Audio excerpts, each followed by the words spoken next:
Kronologi siswa SMP 26 Bandung dihabisi teman. Pelaku siapkan sangkur dari Garut.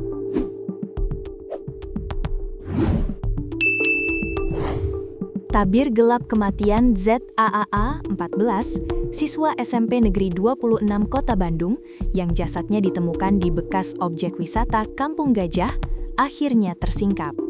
Polisi berhasil mengungkap benang merah aksi pembunuhan berencana yang dilakukan secara keji oleh remaja berinisial YA16. Kapolres Cimahi, AKBP Niko N. Adiputra, mengungkapkan bahwa motif dibalik tindakan tidak manusiawi ini adalah dendam akibat sakit hati yang mendalam. Berdasarkan keterangan polisi, YA tidak terima setelah korban menyatakan ingin mengakhiri hubungan pertemanan mereka yang sudah terjalin lama. Pelaku merasa sakit hati karena korban memberikan pernyataan sikap untuk menghentikan pertemanan dengan pelaku, ujar Niko saat memimpin konferensi pers Minggu 15 Februari 2026. Pembunuhan ini bukan aksi spontan. YA diketahui sudah merencanakan aksi kejinya sejak Sabtu 7 Februari 2026. Ia mengajak rekannya APM 17, namun rencana itu sempat gagal.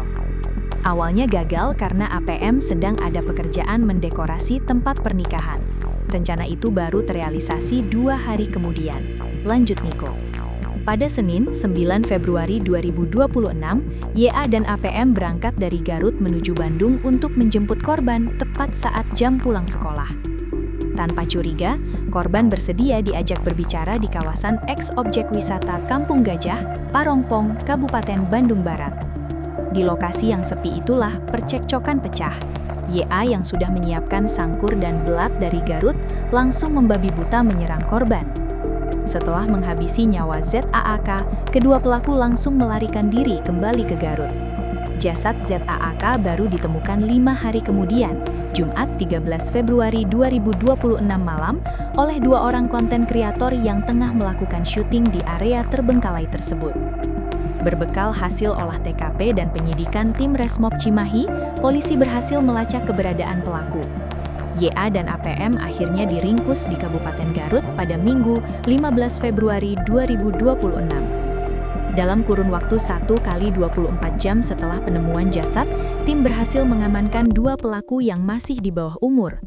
Saat ini keduanya tengah menjalani pemeriksaan intensif, pungkas AKBP Niko. Kini, kedua remaja tersebut terancam jeratan pasal pembunuhan berencana dengan ancaman maksimal pidana mati atau penjara seumur hidup.